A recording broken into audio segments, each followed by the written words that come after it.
ఈ హైడ్రా ఏడికెళ్ళొచ్చింద్రా నాయనా. ఊ అంటే బుల్డోజర్ వేసుకొని అచ్చుడు, బంగ్లాలన్నీ ఊలగొట్టుడు.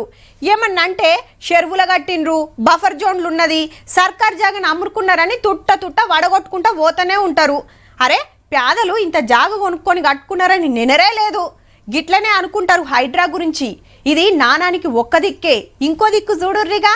బుల్డోజర్ వచ్చి రప్ప ఉలగొట్టి పాయే. తెలవక కొన్నందుకు తెలరు కావాల్సిందేనా? పైసా పోగు చేసి ఇంత ఊడేసుకున్న గరీబుల పరిస్థితి ఏందని ప్రతి ఒక్కరు అడుగుతున్నారు హైడ్రాను. గందుకే గట్ల నష్టమైన వాళ్ళకి న్యాయం చేసే కార్యం పెట్టుకుందట. గల్లందరికి డబుల్ బెడ్రూమ్ ఇండ్లు ఇప్పిస్తుందట. అవద్దంటే టీడీఆర్ బాన్లు ఫుల్ పర్మిషన్ తో ఇంకో కాడ అంతకంటే పెద్దిల్లు కట్టుకోవచ్చు, లేదంటే బిల్డర్ కి ఇవ్వచ్చు. కాదంటే బాండ్లను మార్కెట్ల మీద మస్తు ఫాయిదా ఉంటదట. టీడీఆర్ అంటే ట్రాన్స్పోర్ట్ డెవలప్మెంట్ రైట్స్. అట్లానే అందరికి కాదుల్లో చెరువు ఎఫ్టీఎల్ ఇండ్లు కట్టుకుంటే హైడ్రా ఉలగొచ్చిన వాళ్ళకి మాత్రమే. బిల్డర్ల మోసాలకు, రియల్ ఎస్టేట్ బ్రోకర్ల మాటలు నమ్మి బోల్రవాటోళ్ళు ఉన్నారు కదా, గసంటోళ్ళకి ఆసరైతారు అన్నట్టు.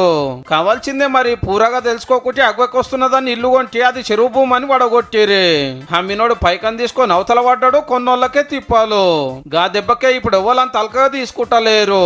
ఇల్లు ప్లాట్ కు దగ్గర చెరువు ఉందా, ఎఫ్టీఎల్ ఏందో, బఫర్ జోన్ ఏందో తెలుసుకుంటున్నారు. అవసరమైతే హైడ్రా పర్మిషన్ ఉందా అని కూడా అడుగుతున్నారు. ఇప్పుడు కొనేటోళ్ళు హుషారైనరు గాని ముందు కొన్ని ఆగమైన వాళ్ళకి జరంత ఎక్కువ న్యాయం అయ్యేటట్టు చూడండి చాలు జరా.